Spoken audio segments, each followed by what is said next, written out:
자, 교과서 페이지 31쪽, 잠시만요. 교과서 페이지 31쪽을 꺼내세요, 여러분. 자, 오늘은 반발 기술을 들어갈 건데, 들어가기 전에 저번 시간에 했던 거 잠깐만 보겠습니다.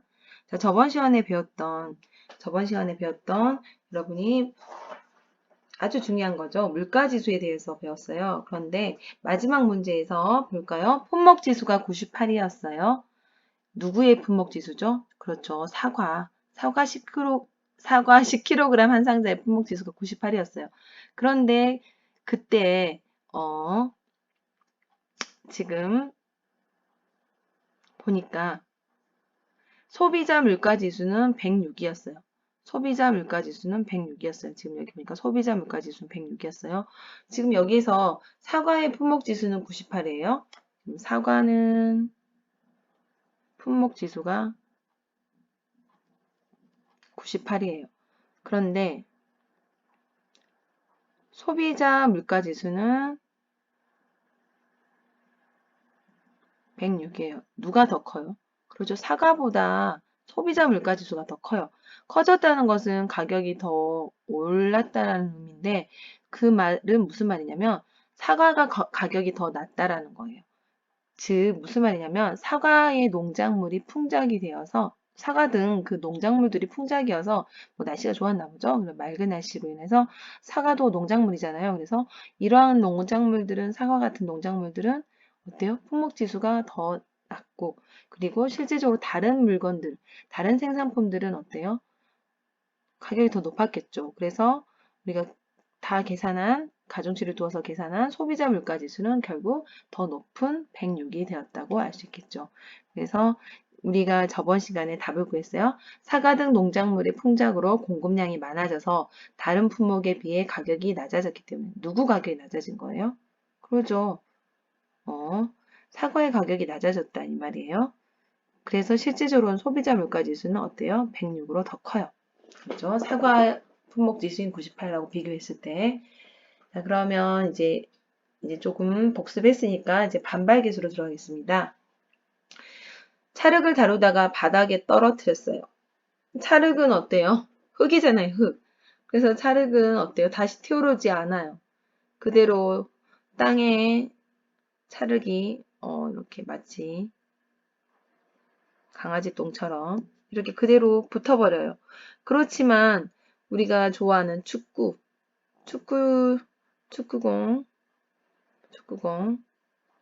이렇게 생겼나요? 좀 이상하게 그렇긴 했지만 축구공은 어때요? 탱탱탱 어때요? 지면에 떨어지면 땅에 떨어지면 다시 튀어오르죠.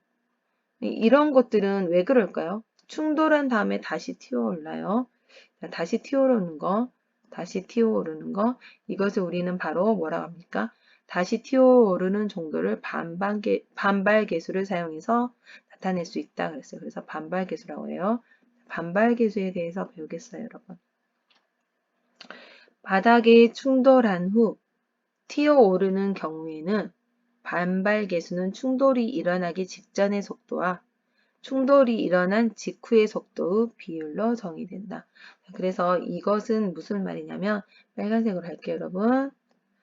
자, 반발 계수를 구하는 공식은 어떻게 구해요? 충돌 직전의 속도에 분의 직후의 속도 이렇게 계산합니다. 분수꼴로 이렇게 나오겠죠. 자, 그러면 예를 들어서 우리가 뭐 해볼 수 있는데 대부분 공이잖아요, 공. 공은 튕겼을 때, 바닥에 떨어졌을 때 충돌을 하면, 땅과 충돌을 하면 반드시 튀어오르잖아요. 그래서 구기 종목, 우리가 뭐 농구, 뭐 배구, 뭐 축구, 야구, 뭐 테니스, 이런 모든 구기 종목별로 공의 반발 계수에 조건이 있어요. 그럴 수밖에 없겠죠. 조건이 있겠죠. 지금 보니까 농구공은 0.85네요.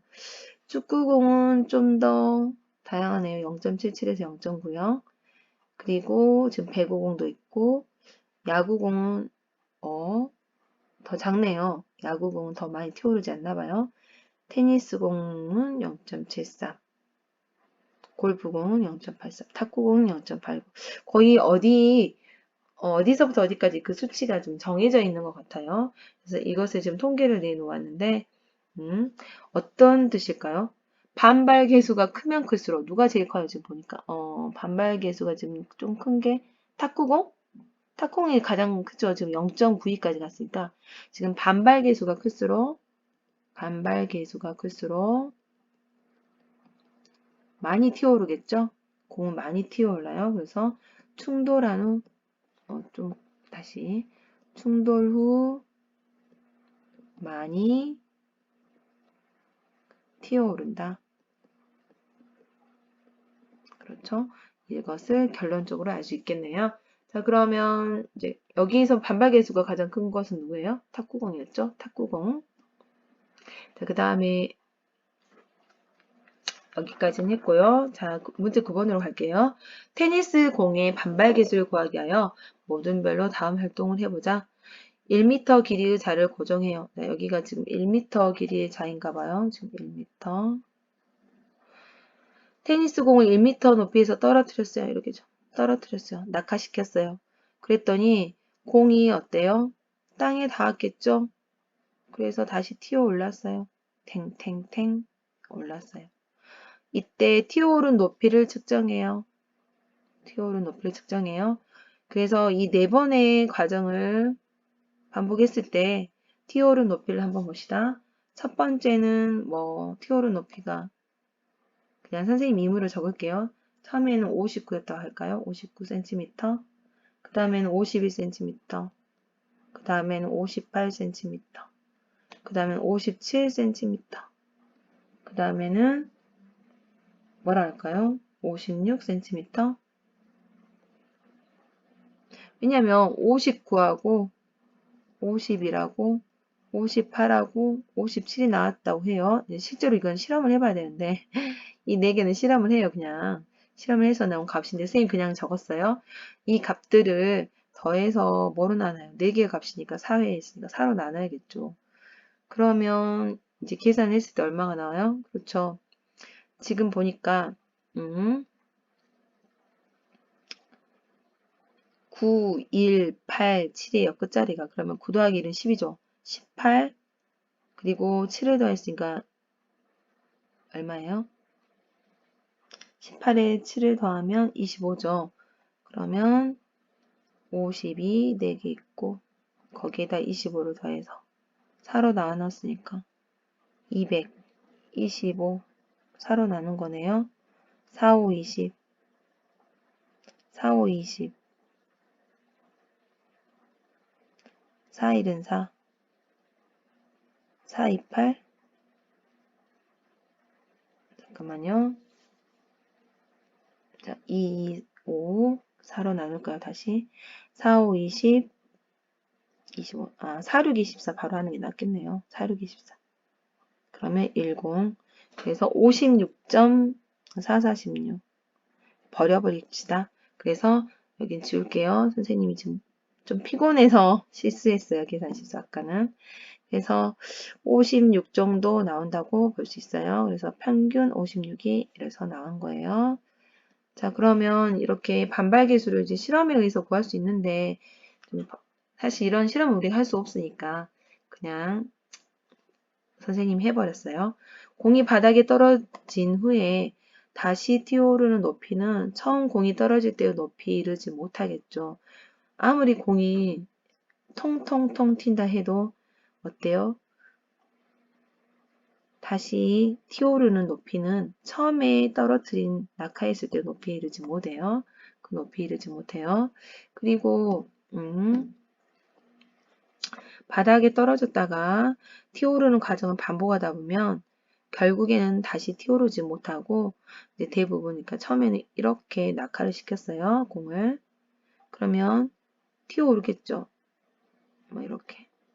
그 다음에 이렇게. 점점 결국 땅에 가까워져요. 공이 점점 튀어오르다가 나중에는 땅에 가까워져요. 그래서 결국은 대부분의 충돌은 이렇게 대부분의 충돌은 반발 계수가 0에서 1까지 사이 값이 돼요. 그래서 반발 계수 잠깐 락에 걸린 것 같아요. 다시 여기 됐네요. 반발 계수는 항상 0에서 1 사이의 값이 되겠죠. 자, 이런 특징이 있어요. 그 다음 두 번째 또 특징은 뭐가 있을까요? 잠깐요. 두 번째 특징은 예를 들어서 운석 같은 경우는 다시 튀어나오지 않고 땅속에 묻혀서 멈춰있게 돼요. 그렇죠. 돌덩이를 던졌는데 돌이 튀지는 않잖아요. 사실은. 돌은 그대로 쿵 하고 떨어져서 그대로 땅에 박히잖아요. 그래서 충돌한 두 물체가 완전히 합쳐지는 경우는 반발 계수가 0이 돼요. 그래서 충돌한 두 물체가 완전히 합쳐지는 경우에는 반발 계수는 0이다. 이 두 번째 성질이 또 있어요. 자, 그 다음에 또 뭐가 있을까요? 자, 세 번째 성질. 그렇죠. 만약 당구장에서 당구공 A를 당구공 B에 충돌을 시켰어요. 그러면 어때요? A는 멈추고 A는 멈춰요. 그리고 B가 통통통 튀어서 가겠죠. 그래서 이 A는 멈췄어요. 그리고 A가 굴러온 속도와 거의 같은 속도로 굴러나가요. 좀 신기하죠? 이렇게 부딪히는 에너지가 거의 그대로 보존이 돼요. 에너지가 보존이 돼요. 그래서 반발 계수는 1에 가까워요. 이럴 때는. 그래서 이러한 또 성질이 있어요. 그래서 이러한 여러 가지 다양한 현상들이 있고 또 그 밑으로 가볼까요? 자, 열린 교실 10번에서 볼게요. 강철구, 철로 만든 공이에요. 이럴 때는 완전 탄성 충돌 실험을 나타낸 것이다. 이 말은 무슨 말이냐면 부딪히는 에너지가 그대로 보존돼서 반발 계수가 1에 가까운 것을 바로 완전 탄성 충돌이라고 그래요. 자, 뭐라고요? 반발 계수가 1에 가까운 경우. 그래서 에너지가 그대로 거의 그대로 보존되는 경우. 대자예요. 보존되는 경우. 이런 경우를 우리는 뭐라고 하죠? 완전 탄성 충돌이라고 하는데 이런 쇠구슬 같은 경우는 어떻게 될까요? 지금 이 공이 와서 이렇게 부딪혀요. 그러면 이 공들이 어때요? 그대로 에너지를 받아서 마지막 공이 보세요. 마지막 공이 어떻게 됐어요? 위로 솟아요. 이렇게 올라갔어요. 마지막 공이. 그리고 이 첫 번째 있던 공은 여기 와서 붙었겠죠. 자, 이렇게요. 자, 그리고 보면 이제 강철구, 그러니까 쇠공 한 개를 들었다가 놓으면 이렇게 됐어요. 그런데 이번에는 두 개를 들었어요. 두 개를 들었다가 이렇게 놓으면 어때요? 이 에너지가 그대로 또 전달이 되겠죠. 이번에는 지금 여기는 한 개였어요. 여기는 두 개를 놓았어요. 그럼 그 에너지가 어때요?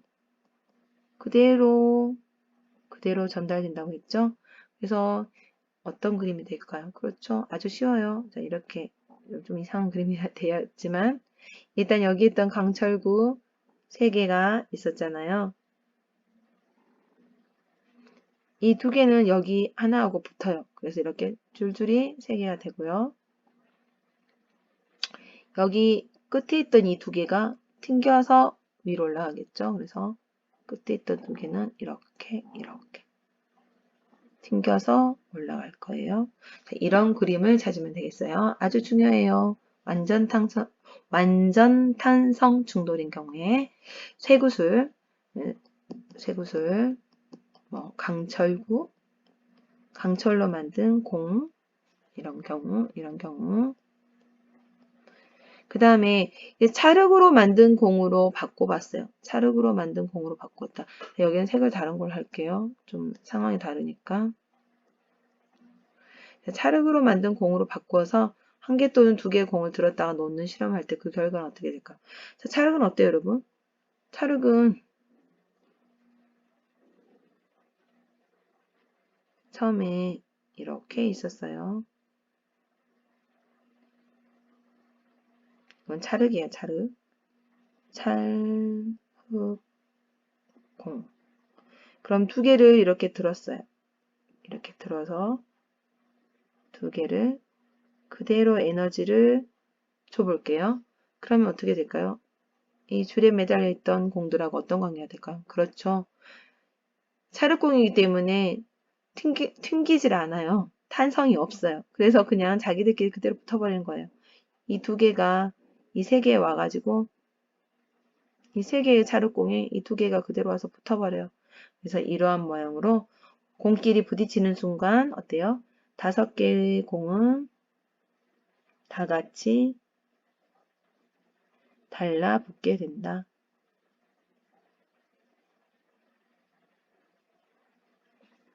자, 이렇게 답이 나오겠죠?